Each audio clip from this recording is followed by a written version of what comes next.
लेकिन आपके प्रदेश में अंबेडकर के नाम पर राजनीति करने वाले लोग, लोहिया जी के नाम पर राजनीति करने वाले लोग, ये तमाम लोग थे। कई बार ये आए गए, लेकिन पेरियार ललई सिंह, उनकी याद क्यों नहीं आई? कोई पॉलिटिक्स भी है या नहीं है? सिर्फ अपने अपने निजी साम्राज्य को खड़ा करने की पॉलिटिक्स है? क्या है? उत्तर प्रदेश और दूसरी जगहों पर सरकारों ने समाजवाद के नाम पर, बहुजनवाद के नाम पर न जाने कितना बेशुमार पैसा खर्च किया, लेकिन उनके पास समझ का अभाव है, विजन नहीं है, और विजन के लोगों को वो पसंद भी नहीं करते। जिन लोगों के पास दृष्टि है, समझदारी है, इंटेलेक्ट है, उसके प्रति वो एलर्जेटिक है। दूसरे वर्णों, दूसरे वर्गों, दूसरे समाजों के जो लोग हैं, उनको वो पसंद करते हैं। उनकी बुद्धि का संचालन कोई और कर रहा होता है, इसलिए उनको पेरियार ललई सिंह नजर नहीं आते। लेकिन आनंद तेल तुमड़े कई सालों से जेल में, कई सालों से जेल में है। वो बाबा साहब भीमराव अंबेडकर के परिवार के दामाद हैं। मुझे तो लगता है कि पेरियार ललई सिंह अगर जीवित होते तो नैनी जेल में होते या कानपुर सेंट्रल जेल में होते। और इस मुल्क में सचमुच अगर बेहतरीन सरकार कोई हो सकती है तो वो गठबंधन की सरकार हो सकती है।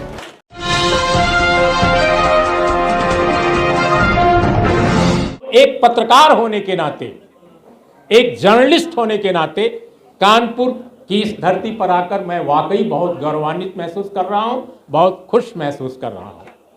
अब ये एक सवाल उठना, जो वीरेंद्र जी बोल रहे थे, तो मेरे दिमाग में भी ये सवाल उठ रहा था कि आखिर इस देश में आप लोग, समाज के लोग, सामाजिक न्याय के लिए भूखी जनता, पिछले 3 दशक से अगर देखा जाए तो हिंदी हार्टलैंड के कई राज्यों में सरकारें बनाती रही है, सरकारों का गठन करती रही है। कुछ ही साल पहले तक उत्तर प्रदेश में भी ऐसी सरकार थी, जो माना जाता है कि वो जो उत्पीड़ित समाज है, जो पिछड़ा समाज है, जो बहुसंख्यक है भारत में, जिसकी आबादी सबसे अधिक है, उसके प्रति उसकी वचनबद्धता है। लेकिन आखिर ललई सिंह क्यों नहीं उसको याद आए? पेरियार ललई सिंह क्यों नहीं याद आए? महाराष्ट्र में जब वहां का दलित मूवमेंट स्ट्रांग हुआ, मजबूत हुआ, रिपब्लिकन्स जब मजबूत हुए, तो कांग्रेस की सरकारों पर दबाव डालकर बाबा साहब भीमराव अंबेडकर के वॉल्यूम्स, सारे के सारे खंड सबसे पहले महाराष्ट्र में छपे। सबसे पहले हैं सरकार ने, वही, और महाराष्ट्र की सरकार ने छापा। वहां की जनता का दबाव था, दलित समाज का, बहुजन समाज का, उत्पीड़ित समाज का, लेखकों का, पत्रकारों का, बुद्धिजीवियों का। लेकिन आपके प्रदेश में दलित नेतृत्व की भी सरकार थी, बहुजन समाज की, गठबंधन की, बहुजन, दोनों बहुजनवादी गठबंधन थे, एक पिछड़ा, एक दलित, उत्पीड़ित। अंबेडकर के नाम पर राजनीति करने वाले लोग, लोहिया जी के नाम पर राजनीति करने वाले लोग, ये तमाम लोग थे। कई बार ये आए गए, लेकिन पेरियार ललई सिंह, जो उत्तर भारत में हिंदी हार्टलैंड में, जो पेरियार के चिंतन का, अंबेडकर के चिंतन का, साहू जी महाराज के चिंतन का, फूले के चिंतन की अलख जगा रहे थे, उनकी याद क्यों नहीं आई? क्यों नहीं आई? इसलिए कि हम सचमुच क्या हिंदी हार्टलैंड के लोग, जो हमारी महान विरासत है, जो हमारे पूर्वज हैं, जिन्होंने अपने अथक परिश्रम से, कमिटमेंट से, ईमानदारी से, समझदारी से समाज को बदलने की चेष्टा की है, कोशिश की है, एक नए ढंग के पुनर्जागरण का आगाज करने की, रिनेसां, एक सचमुच एक नवजागरण, उसका आगाज, उनको हम भुला देते हैं, हम उलझ जाते हैं दूसरी चीजों में। तो ये जो राजनीति है, मुझे समझ में नहीं आती कि आपकी प्राथमिकताएं क्या हैं। हिंदी के एक कवि ने एक बार पूछा था कि पार्टनर आपकी पॉलिटिक्स क्या है, तो मैं भी आज पूछ रहा हूं कि इस तरह की जो शक्तियां हमें कंफ्यूज करती हैं, उनकी पॉलिटिक्स क्या है? कोई पॉलिटिक्स भी है या नहीं है? सिर्फ अपने अपने निजी साम्राज्य को खड़ा करने की पॉलिटिक्स है? क्या है? इसलिए मैं समझता हूं कि जितनी सरकारें हाल के वर्षों में हिंदी हार्टलैंड में बनी, उनसे ज्यादा बड़ा काम तो गगन नाम के एक अदना से शोध छात्र ने कर दिखाया। ये आजमगढ़ के रहने वाले छात्र ने, लड़के ने, नौजवान ने कितनी मेहनत की है, वो मैं स्वयं इस बात का गवाह हूं। क्या ये काम सरकारें बड़ी फेलोशिप देकर नहीं कर सकती हैं? उत्तर प्रदेश और दूसरी जगहों पर सरकारों ने समाजवाद के नाम पर, बहुजनवाद के नाम पर न जाने कितना बेशुमार पैसा खर्च किया, कितने सम्मान, कितने पुरस्कार दिए। क्या वो पेरियार ललई सिंह के जितना लेखन है, जितना काम है, उसके संकलन के लिए कोई फेलोशिप नहीं दे सकती थी? दरअसल ये समझ का सवाल है। मैं ये नहीं कह रहा हूं कि वो बेईमान लोग हैं, बिल्कुल नहीं है। विचार के स्तर पर हो सकता है बेईमान न हो सकता है कल्याण सचमुच समाज का चाहते हैं, लेकिन उनके पास समझ का अभाव है, विजन नहीं है, और विजन के लोगों को वो पसंद भी नहीं करते।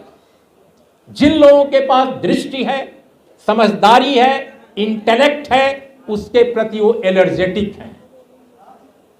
एलर्जेटिक का मतलब नापसंद करने वाले, उनको नापसंद करते हैं। दूसरे वर्णों, दूसरे वर्गों, दूसरे समाजों के जो लोग हैं, उनको वो पसंद करते हैं। तो ये सबसे बड़ी विडंबना है। लेकिन ये क्यों है? ऐसा क्यों है? आज के मौके पर मैं बहुत संक्षेप में इस विषय पर कुछ बात कहना चाहता हूं। दरअसल भारत एक विशाल देश है, और ये केवल एक देश नहीं है, एक महागठबंधन है। मैं बार बार देखता हूं जब भारत को, क्योंकि जैसा मैंने कहा, एक जर्नलिस्ट के रूप में मैंने पैसे तो नहीं कमाए, जैसा हमारे मित्र जो दिल्ली के हैं लोग जानते हैं, बहुत साधारण से छोटे से जगह रहते हैं, लेकिन मैंने एक चीज कमाया कि हमने भारत को देखा, हमने दुनिया को देखा। अब सारी दुनिया को तो कौन देख सकता है? इस देश का केवल एक ही आदमी सारी दुनिया देख सकता है। लेकिन मुझे मेरे अखबार ने जहां जहां भेजा, चाहे वो करगिल की लड़ाई कवर करने के लिए भेजा हो, या भारत सरकार के किसी इंटेलेक्चुअल लोगों के डेलीगेशन में किसी यूरोप के देश में जाने का मौका मिला हो, ऑस्ट्रेलिया जाने का मौका मिला हो, अफ्रीका जाने का मौका मिला हो, हमने इन तमाम जगहों पर देखकर और समझकर एक चीज जाना कि हमारे देश को केवल एक देश कहना ठीक नहीं है। ये एक महादेश है, एक गठबंधन है, एक महागठबंधन है। और इस मुल्क में सचमुच अगर बेहतरीन सरकार कोई हो सकती है तो वो गठबंधन की सरकार हो सकती है। गठबंधन के देश को गठबंधन की सरकार से बेहतर कोई सरकार नहीं चला सकता। लेकिन हमारे देश के मीडिया ने गठबंधन को खिचड़ी सरकार कहना शुरू किया, उसको बेइज्जत करना शुरू किया। जैसे उत्पीड़ित समाजों के, आदिवासी समाजों के, दलित समाजों के, पिछड़े समाजों के महानायकों को, उनके महापुरुषों को, उनकी नायिकाओं को, उनके लेखकों को, उनके बुद्धिजीवियों को जिस तरह कलंकित किया है इस व्यवस्था के संचालकों ने, ठीक उसी तरह से मीडिया भी व्यवस्था का संचालक है। वो बुद्धि का प्रबंधक है। हमारे देश में मीडिया क्या है? बुद्धि का प्रबंधक है। किसके लिए बुद्धि का प्रबंधन करता है? वो इस देश के शासक वर्ग के लिए करता है। और शासक वर्ग कौन है? जो मुश्किल से बामुश्किल 15% है, 20% है। तो ये जो स्थिति मीडिया की अपने देश में है, उसने खिचड़ी सरकार कहना शुरू किया, और आप सबने खिचड़ी सरकार कहना शुरू किया। आपने, हमने, इन्होंने, उन्होंने सबने खिचड़ी सरकार कहना शुरू किया। ये भी नहीं सोचा कि खिचड़ी कितना सुपाच्य पदार्थ है खाने का, कितना बेहतरीन भोजन है, लेकिन उसको बदनाम करना, खिचड़ी सरकार।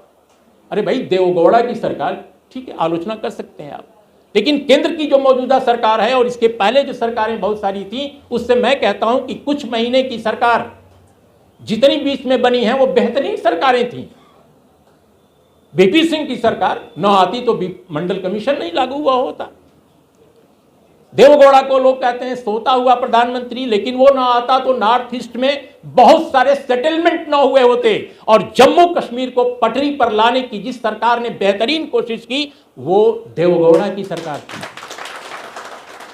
और मैं जब पहली बार कश्मीर गया था, मैं तो यकीनन वो देवगौड़ा की सरकार के समय गया था, और मैंने देखा, आई थिंक दूसरी बार, और मैंने देखा कि मैं जम्मू कश्मीर में हाउस बोट के अंदर जाकर के रात को रह सकता हूं। इसके पहले जब हम लोग जाते थे तो डल लेक में जितने हाउस बोट्स थे वो या तो खाली रहते थे या साएं साएं करती हुई रातें सुनाई पड़ती थी। हिम्मत नहीं पड़ती थी कि डल लेक में कोई जाकर शाम को 5 बजे के बाद कदम रख दे।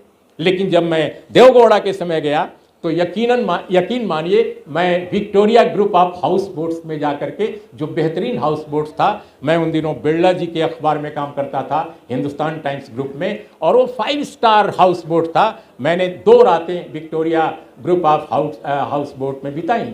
ये देवगौड़ा की सरकार थी। हम लोग गुलमर्ग गए, पहलगाम गए, जबकि जाया नहीं जा सकता था इसके पहले। तो मेरा यह कहना है कि जो बेहतर काम करने वाली सरकारें थी, बेहतर काम करने वाले लोग थे, उनको कलंकित किया गया, उनको बदनाम किया गया। तो मैं ये इसलिए इस कॉन्टेक्स्ट में कह रहा था कि हमारे देश में जो जितनी बेहतरीन चीजें हो सकती हैं, उनको इस अल्पसंख्यक लोगों ने, अल्पसंख्यक मतलब माइनॉरिटी कम्युनिटी की बात मैं नहीं कह रहा हूं, जो सत्ता पर बैठे हुए 15-20% लोगों के लोग हैं, और उनके पक्ष में जो पूरी की पूरी व्यवस्था का, पूरी की पूरी बुद्धि का, पूरे के पूरे ज्ञान का, पूरे के पूरे सूचना तंत्र का संचालन करने वाले, प्रबंधन करने वाले जो लोग हैं, इन सब ने मिलकर आपके समाज को बदनाम किया है, उनके बुद्धिजीवियों को कलंकित किया है। इसीलिए यही कारण है कि जो लोग व्यवस्था में, इसी व्यवस्था के तहत बगैर किसी नए विवेक के, बगैर किसी नई मनीषा के, बगैर किसी इंटेलेक्ट के जब सत्ता में आते हैं, हो सकता है वो आपकी बिरादरी के हों, हो सकता है इनके वर्ण के हों, लेकिन उन पर कुछ असर नहीं पड़ता। इसलिए नहीं असर पड़ता कि उनकी बुद्धि का संचालन कोई और कर रहा होता है। इसलिए उनको पेरियार ललई सिंह नजर नहीं आते, उनको पेरियार ललई सिंह नजर नहीं आते, ज्योतिबा फुले नहीं नजर आते। कांशीराम जी ने जरूर ये काम किया था, ये मैं उनको सलाम करता हूं, उनको सैल्यूट करता हूं कि उनके दौर में और कुछ हुआ या ना हुआ, उनसे भी गलतियां हुई। मैं तो खुलेआम कहता हूं, मैं किसी पॉलिटिकल पार्टी का नहीं हूं, और इतनी उम्र हो गई, मैंने आज तक किसी भी पॉलिटिकल पार्टी के साथ मैं खड़ा नहीं हुआ। लेकिन जो अच्छा काम करता है उसकी तारीफ करते हैं। कम से कम कांशीराम ने उत्तर भारत में अंबेडकर को उन्होंने खड़ा कर दिया, वरना अंबेडकर को खत्म किया जा चुका था। आजादी के बाद अंबेडकर थॉट्स, अंबेडकर की पूरी विचारधारा, उनकी वैचारिकी को खत्म किया जा चुका था उत्तर भारत में, खासकर हिंदी हार्टलैंड में कोई नहीं, लेकिन उन्होंने उनको खड़ा कर दिया। तो ये बड़ी बात थी। हालांकि उनसे भी गलतियां हुई, हम उन पर कभी बाद में बात करेंगे, आज वो वक्त नहीं है उसका। तो मेरा ये कहना है कि ये जो चीजें हैं, इस गठबंधन, जो मैं कह रहा था कि ये देश भी एक महागठबंधन है, और इस महागठबंधन के देश में अगर साउथ और नॉर्थ का देखा जाए, कमाल का गठबंधन है। साउथ जो विवेक के साथ काम करता है, जो तर्क के साथ काम करता है, जो पेरियार की विचारधारा को आगे बढ़ाकर काम करने वाला है, जहां पर लैंड रिफॉर्म्स को मेजर एजेंडा माना गया, जहां HDI ह्यूमन डेवलपमेंट इंडेक्स के मामले में जो आज भी बेहतरीन है, जहां सबसे अधिक आज भी अगर देखा जाए, अगर आप जाएं, रेशनैलिटी सबसे ज्यादा अधिक है। यह महज संयोग नहीं है कि जो ब्राह्मणवादी हिंदुत्व है इस देश का, वो नॉर्थ में गायब है। अगर कर्नाटक को छोड़ दिया जाए, कर्नाटक को, तो आप देखिए कहीं भी नहीं है। वो इतने दिनों से कवायद कर रहा है, मशक्कत कर रहा है कि केरला में कुछ तो मिल जाए, लेकिन केरला में वो सक्सेसफुल नहीं होता। केरला को बदनाम करता है, केरला को लगातार बदनाम करता है, लेकिन केरला पूरे देश में नंबर 1 है, सामाजिक विकास में, आर्थिक विकास में, और मुकम्मल HDI ह्यूमन डेवलपमेंट इंडेक्स में। यूरोप के देशों से केरला कंपीट कर रहा है, क्योंकि वहां के नेताओं ने नक्शेबाजी नहीं की, वहां के नेताओं ने विवेक के साथ काम किया। उत्पीड़ित समाजों के जो वैंगार्ड्स थे, जो उनके जो नेतृत्वकारी लोग थे, उनकी आइडियोलॉजी के तहत काम किया। अब देखिए, वहां भी वामपंथी आज राज कर रहे हैं, वामपंथी केरला में राज कर रहे हैं, लेकिन वहां का वामपंथ तो जिंदा है, लेकिन बंगाल का वामपंथ गायब है। क्यों? क्या फर्क है दोनों में?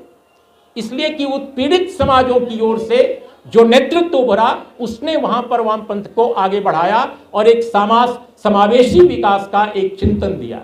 उसी तरह से तमिलनाडु में पेरियार की विचारधारा, अन्नादुरई की विचारधारा, उसने एक बेहतर सामाजिक, राजनीतिक, सांस्कृतिक माहौल पैदा किया। कर्नाटक में भी आप जाइए, आज भले वहां बीजेपी का राज है और हो सकता है कि इस चुनाव में वो गायब हो जाए, मैं नहीं जानता, लेकिन शायद संभावना नजर आ रही है। लेकिन कर्नाटक में अगर आप जाइए तो कर्नाटक पहले बहुत बुरी स्थिति में था, लेकिन देवराज अरस ने कर्नाटक को बदल डाला। अगर कर्नाटक, मैं स्वयं जाकर कर्नाटक के गांवों में, शहरों में, कस्बों में देखा हूं कि कैसे कर्नाटक बदला है। कर्नाटक में अगर देवराज अरस न आते तो आज जो कर्नाटक है वो कर्नाटक न होता। बेंगलुरु जो है, जो आईटी के लिए और तमाम तरह के इस तरह के जो सॉफ्टवेयर का जो पूरा का पूरा संकेंद्रण है वो न होता।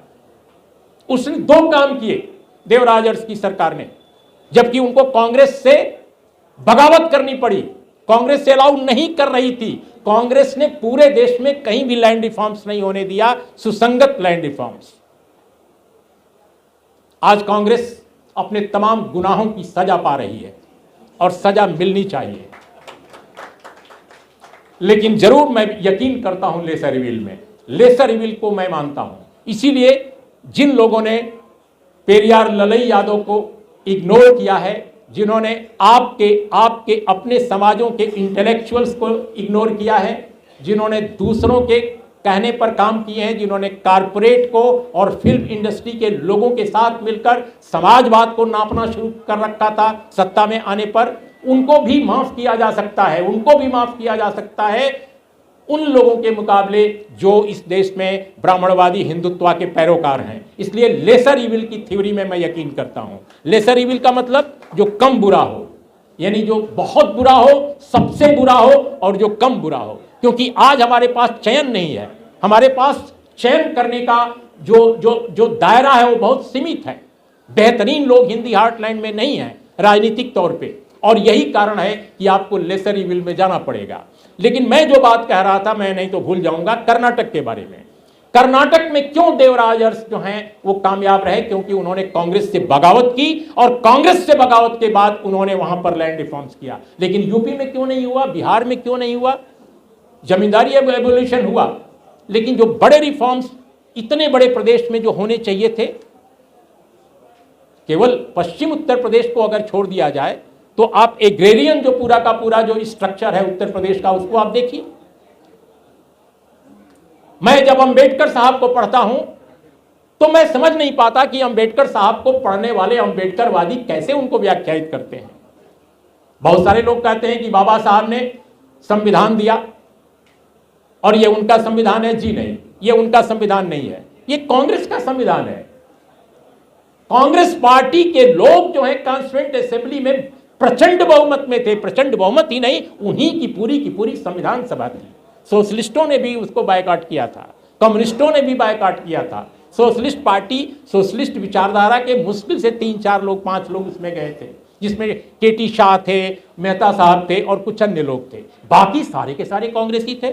उसमें कंजर्वेटिव्स थे, जो आज भारतीय जनता पार्टी के जो बड़े बड़े जो चिंतक विद्वान माने जाते हैं वो भी थे। श्यामा प्रसाद मुखर्जी से तमाम लोग थे। तो कॉन्स्टिट्यूएंट असेंबली में बाबा साहब का जो रोल है वो ड्राफ्टिंग कमेटी के चेयरमैन का है। लेकिन ये नहीं कहा जा सकता कि बाबा साहब जो चाहते थे वो सब संविधान में आ गया। अगर ऐसा होता तो मैं समझता हूं कि आर्टिकल 39 इस रूप में न होती और भी बहुत सारी चीजें न होती। बाबा साहब ने भारत में कैसी राज व्यवस्था होनी चाहिए इस गठबंधन, इस बड़े गठबंधन नुमा देश में, इसके लिए उन्होंने एक ड्राफ्ट अलग से पेश किया था और उसका नाम था यूनाइटेड स्टेट्स ऑफ इंडिया का constitution of United states of India. ये बाबा साहब का शीर्षक है और उसमें उन्होंने पैरवी की थी लैंड रिफॉर्म्स की।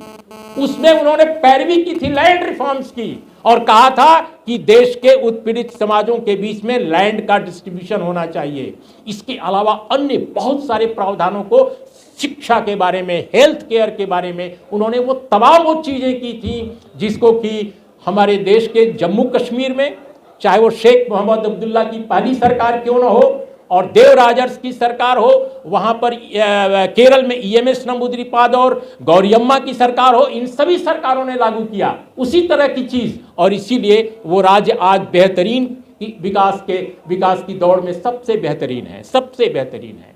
लेकिन आप शेख मोहम्मद अब्दुल्ला का जब नाम लेते हैं तो अचानक आपके दिमाग में एक इमेज खड़ी हो जाती है, देशद्रोही, पाकिस्तानी, भारत को बर्बाद करने वाला।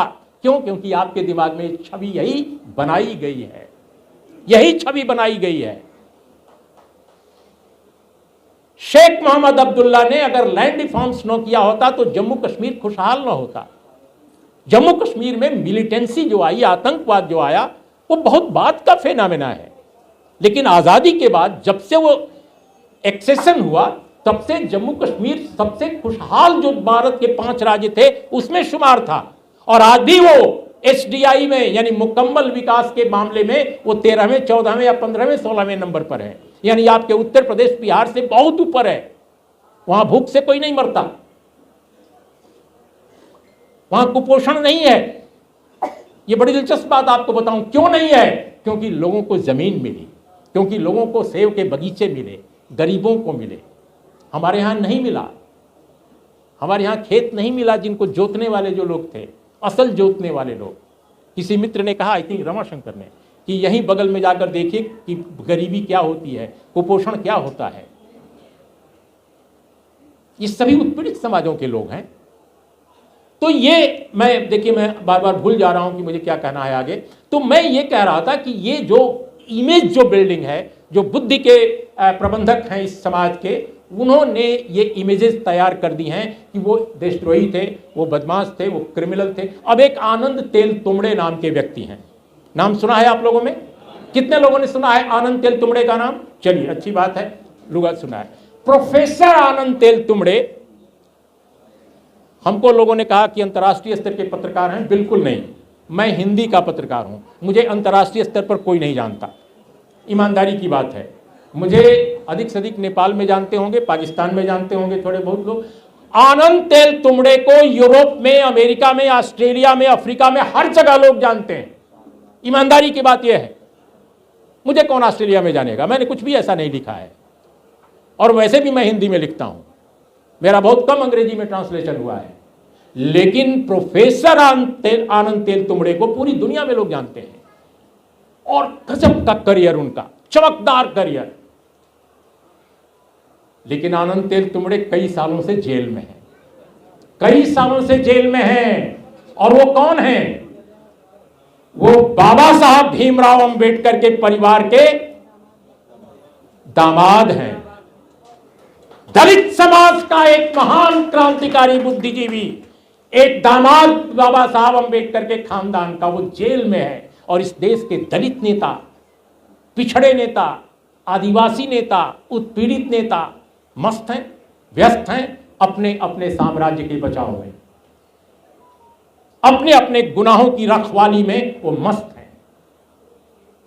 कंप्रोमाइजेस किए जा रहे हैं। क्या किसी भी देश के बड़े इन नेताओं ने, अगर साधारण सोशल ऑर्गेनाइजेशंस की बात छोड़ दीजिए, डेमोक्रेटिक राइट्स के लिए काम करने वाले लोगों की बात छोड़ दीजिए, वीरेंद्र यादव जैसे लेखकों की बात छोड़ दीजिए, इन लोगों की, तो किसने आनंद तेल तुमड़े की रिहाई के लिए अब तक आवाज उठाई है? बताइए। मुझे तो लगता है कि पेरियार ललई सिंह अगर जीवित होते तो नैनी जेल में होते या कानपुर सेंट्रल जेल में होते, मैं आपको दावे के साथ कह सकता हूं। और कोई यहां का नेता, दलित उत्पीड़ित नेता, जो अपने को कहता है दलित नेत्री, जो कहता है क्या बोलता है, समाजवादी नेता, कोई आवाज नहीं उठाता। क्योंकि अमित शाह से और जो साम्राज्य के स्वामी हैं उनसे सब डरता कि अगर ललई सिंह के लिए हम बोलेंगे तो कहीं हमें भी जेल में न डाल दें, हमारे खिलाफ तो पूरी फाइल है वहां। तो जिसके खिलाफ कोई फाइल नहीं, उस पेरियार ललई सिंह को जेल में रखती है सरकार, और आनंद तेल तुमड़े जेल में है। तो ये जो भारत में आज हो रहा है वो भयावह है, भयानक है। और ये इसलिए हो रहा है कि आप तमाशा देख रहे हैं। आप किताबें पढ़ते हैं, उसको बिस्तर पर रखते हैं, सो जाते हैं। जब मैं बच्चा था, प्राइमरी स्कूल में पढ़ता था, तो मुझे याद है, क्योंकि मैं भी एक पिछड़े समाज में पैदा हुआ हूं और इसका मुझे कोई गर्व या कोई मुझे इससे हिकारत नहीं है, कोई न तो मुझे इससे चिढ़ है और न तो गर्व है, क्योंकि मैं मनुष्यता में यकीन करता हूं। मैं तो कहता हूं कि इस देश के जो अपर कास्ट के लोग हैं, जो दलित उत्पीड़ित समाजों से बेइंतहा नफरत करते हैं, मैं उनको भी प्यार देना चाहता हूं। क्यों? क्योंकि वो इतने ज्यादा कलुष भरा हुआ है उनके दिलों और दिमागों में कि मैं उनकी भी मुक्ति चाहता हूं। मैं उनको भी मनुष्य बनाने के पक्ष में हूं। मैं चाहता हूं कि वो मनुष्यता सीखें। वो उत्पीड़ित समाज के नेताओं को, बुद्धिजीवियों को गला गला कर उन्होंने जो मारा है, जो जेलों में सड़ा सड़ा कर मारा है, उसकी फेहरिस्त बहुत लंबी है। आप केरला जाइए, आप तमिलनाडु में जाइए, कर्नाटक में जाइए, बंगाल में जाइए, कितने लोग शहीद हुए हैं आप कल्पना नहीं कर सकते। आजाद भारत में सबसे अधिक फांसी किन लोगों की हुई है? आपको आंकड़ा मालूम है? आंकड़ा मालूम है किसी को? सिर्फ SC ST और OBC और माइनॉरिटी कम्युनिटी के लोगों को 90% से ज्यादा फांसियां हुई हैं। और जब फांसी का समाचार छपता है अखबारों में, तो लोग कहते हैं अरे वाह, फांसी हो गई, एक फांसी और। किन लोगों की फांसी होती है? जो अपना मुकदमा नहीं लड़ सकते क्योंकि उनके पास पैसा नहीं होता है। और जो फांसी के लायक लोग हैं, वो सुप्रीम कोर्ट में बड़े बड़े 10 लाख, 20 लाख, 40 लाख रुपया 1 घंटे वाले वकीलों को अनुबंधित करते हैं और उनकी फांसी माफ, उनका आजीवन कारावास माफ। आनंद तेलतुंबड़े बंदे, कोई गुनाह नहीं हो उस इंटेलेक्चुअल का, कुछ भी उसने क्राइम नहीं किया है सिवाय सोचने के, सिवाय विचारने के, सिवाय लिखने के, सिवाय अपने देश के लोगों को समझाने के कि हे देश के वासियों, तुम कहां ये जलालत में फंसे हो, अज्ञान के आनंद लोक में क्यों डुबकी लगा रहे हो, ये कहने के अलावा आनंद तेलतुंबड़े ने कुछ नहीं किया है। लेकिन वो जेल में है और हम लोग खामोश हैं। कोई एक आंदोलन नहीं उठा, कोई एक आंदोलन नहीं उठा। और अभी समाज में नफरत बोने वाला कोई व्यक्ति अगर बंगाल में, केरल में, बिहार में, झारखंड में अगर गिरफ्तार हो जाता है, तो जितने हिंदुत्ववादी वर्णवादी शक्तियां हैं हुआ करने लगती हैं और विपक्ष की उन सरकारों को मजबूर कर देती हैं कि उनको छोड़ा जाए, नफरती लोगों को छोड़ा जाए, नफरती लोगों को छोड़ा जाए। तो ये हादसा आपके देखते हुए, हमारे देखते हुए हुआ। मैं अपने बचपन की बात कर रहा था, मैं अब खत्म करूंगा। कितना वक्त है भाई? I am just concluding.